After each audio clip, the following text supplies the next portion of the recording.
Bonjour à toutes et à tous et bienvenue dans cet épisode du Ciné Raté. Le concept, il est assez simple. Je vais prendre un film que je juge raté, ou totalement à chier, c'est plutôt le mot, et on va en parler du début à la fin et un petit peu le détruire. Voire complètement lui niquer sa mère au film. Et aujourd'hui pour cet épisode, nous allons parler de Shark 3D. Et putain, il y a des choses à dire. Ouh oui. Le film démarre sur un générique qui déjà t'agresse, il te saute à la gueule.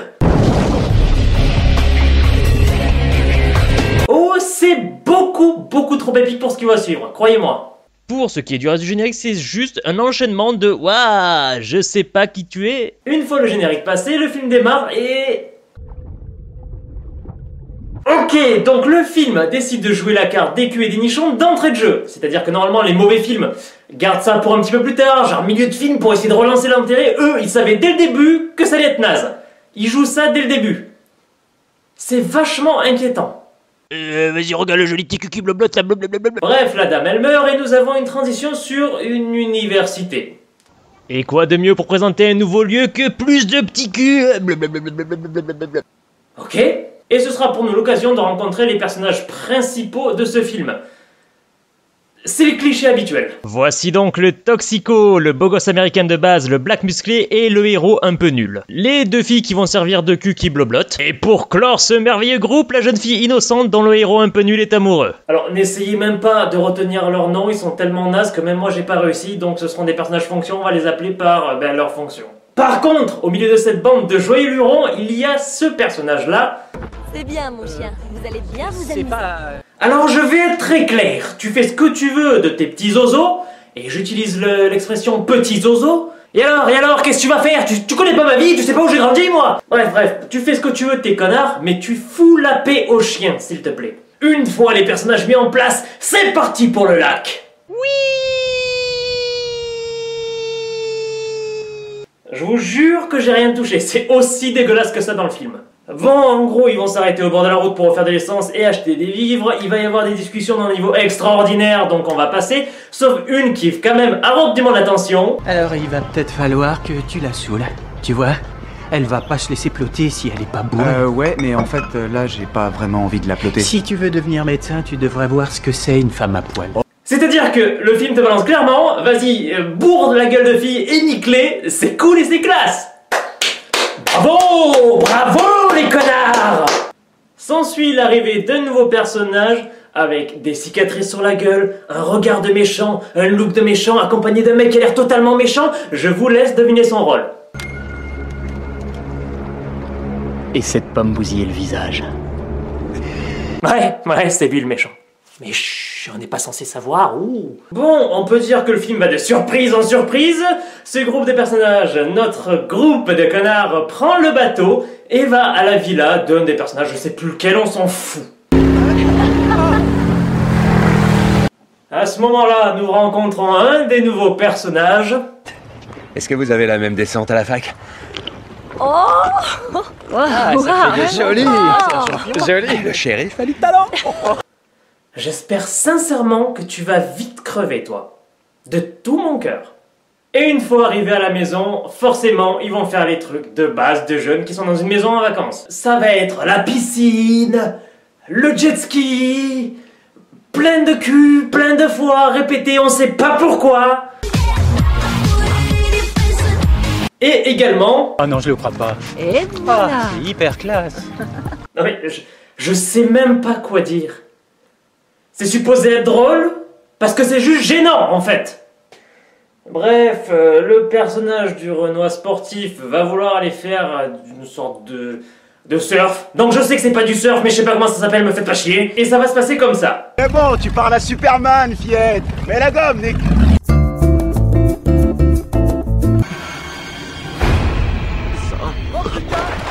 C'est absolument malaisant, mais à la fois très drôle.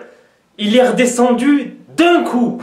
Suite aux blessures du personnage, ils vont essayer de le soigner tant bien que mal, et le geek pseudo-héros du film va sauter à l'eau pour essayer de récupérer le bras.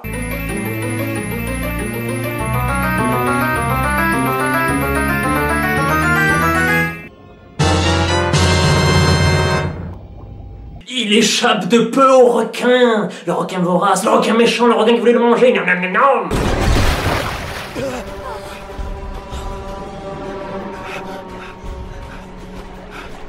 Vas-y, t'inquiète pas, va t'abonnager vite, bâtard. Vas-y, je vais te retrouver, je vais te bouffer, nique ta mère. Et après une longue discussion, il décide qu'effectivement ce serait peut-être une bonne idée d'amener le mec en train de crever à l'hôpital. Et ça se passe comme ça. T'inquiète pas, Billy, on va te sauver.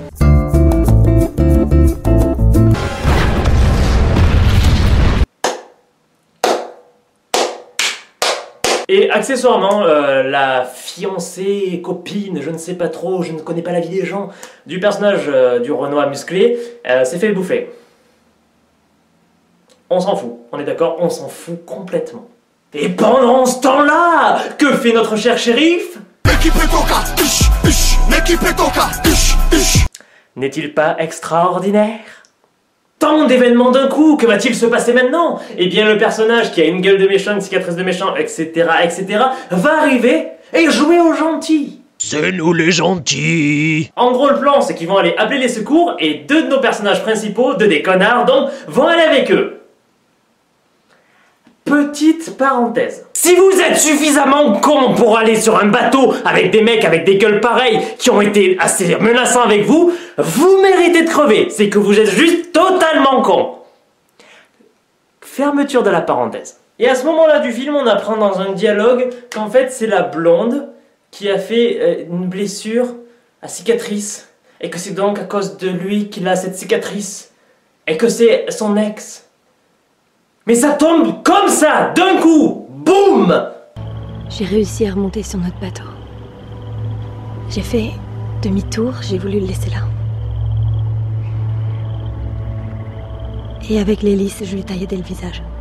Et alors là, je vous demande de bien vous accrocher. Asseyez-vous, mettez vos ceintures, bouclez tout ce que vous pouvez, parce que le film, il part en couille tout seul. Mais vraiment tout seul. Il se prend par la main et il part en couille. Manger ma copine, tu n'aurais jamais dû. Alors, c'est peut-être que moi. Mais quand j'ai vu ça, ça m'a évoqué ça. Kirikou n'est pas grand, mais il est vaillant. C'est-à-dire que le mec, dans tout ce qu'il pouvait trouver dans une maison, la seule chose qu'il a prise, c'est une lance de guerrier Maasai. Vous vous foutez de la gueule de qui? Bref, la bagarre avec les requins. Le monsieur avec la lance, il gagne! Et voilà. Il n'y a pas vraiment de suite à ça. À ce moment-là du film, attention, gros twist, gros retournement, on apprend que les mecs, avec des têtes de méchants, des dents pointues et des cicatrices plein la gueule, eh ben c'est eux les méchants! Wouh! Et attention, que c'est eux qui ont mis les requins dans le lac! Tellement de surprises d'un coup, mais comment réagir? Mais dans le film, c'est vraiment censé être surprenant que eux, c'est des enculés, quoi. Et accessoirement, le mec qui a été assez con pour les suivre, bah il meurt. J'ai envie de te dire, bien fait pour ta gueule! À ce moment-là, on a un cours totalement naze de biologie sur les requins. On les appelle des photophores. Ça veut dire qu'ils font tout seuls de la lumière. C'est propre au Easytus, non, Easistus brasiliensis. Alors je vous rassure, si vous vous en battez totalement les couilles, c'est le cas pour tout le monde. Alors on va instaurer une règle. Vous voyez ce petit mouvement? Ça veut dire on s'en bat les couilles. Voilà. Totalement. Et on apprend que Cicatrice, en fait, filme les gens qui se font manger par les requins pour mettre ça sur internet. C'est une manière comme une autre de peser. Qui sommes-nous pour juger? Il y en a c'est les hand spinners, il y en a c'est les massacres de requins. Qui sommes-nous? Bref, retour à la case villa où le personnage du beau gosse qui se tartine les testicouilles d'après Bronzant décide de prendre le jet ski pour sauver Superman. Je vais pas trop vite, ça va? Tu tiens le coup? Je vous laisse deviner comment ça va finir. Et de 1. Et de 2. Parfait. Alors là, au cours de genre 2 lignes de dialogue, on apprend que le flic, lui aussi, il est méchant. Et qu'en gros, la blonde et le mec qui reste, donc la gentille fille pure et le gentil geek qui est amoureux d'elle, se font enlever. Mon Dieu, mais que de drama! Nous avons donc la blonde innocente qui se retrouve avec Cicatrice et le geek, le héros un peu nul qui se retrouve avec le méchant policier. Et alors là, le pourquoi du comment ils ont mis des requins et ils filment ça et il y a une conspiration, accrochez-vous! Quel a été le programme de télévision le plus regardé du câble cette année? Rien qu'en un an, il y a eu plus de 20 millions de téléspectateurs. Tic-tac, tic-tac, tic-tac. Le requin de la semaine. Et un certain nombre de ces 20 millions veut à tout prix voir du sanglant qu'on peut pas passer sur le câble. Et nous, on est prêts à parier qu'ils vont payer une fortune pour voir ça. On diffuse la mort parce que ça rapporte du pognon. L'originalité est à son comble. Youpi! Non mais sérieusement, putain, tout ça pour ça?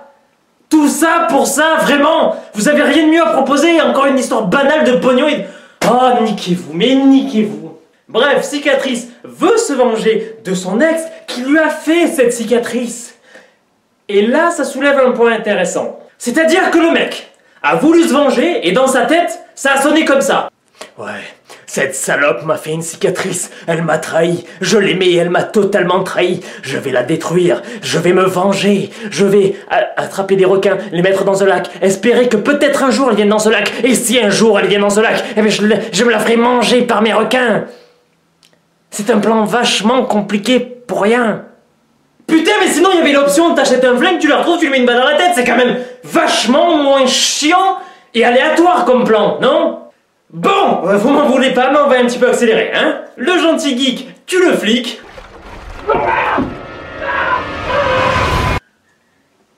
Bagarre avec Cicatrice pour sauver la blonde. Bon, Cicatrice, il meurt. Le mec tue le requin.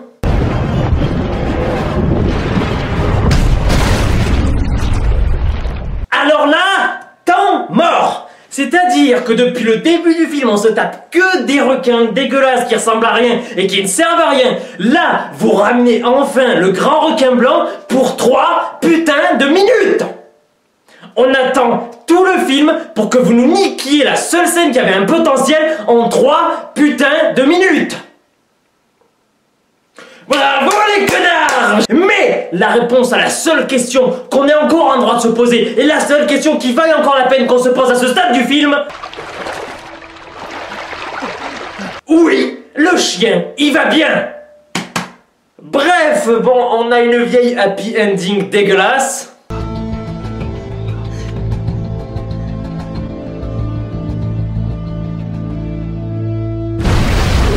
Ou pas, j'en sais rien, on s'en fout.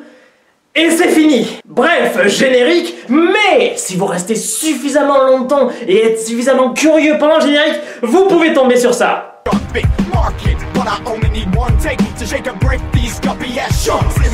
Et je crois que c'est à ce moment-là qu'il faut savoir dire stop au bon moment avant d'exploser sa télé à coups de batte de baseball parce qu'on en a plein le cul. Donc stop. Shark 3D, je veux dire, c'est un énième film de requin fait à la va-vite totalement dégueulasse. Et pourtant, il y avait du budget, il y avait une petite idée de base de vouloir foutre des requins dans un lac. C'était une idée de merde, mais c'était une idée. Et bref, il en ressort un film que... Ben c'est naze.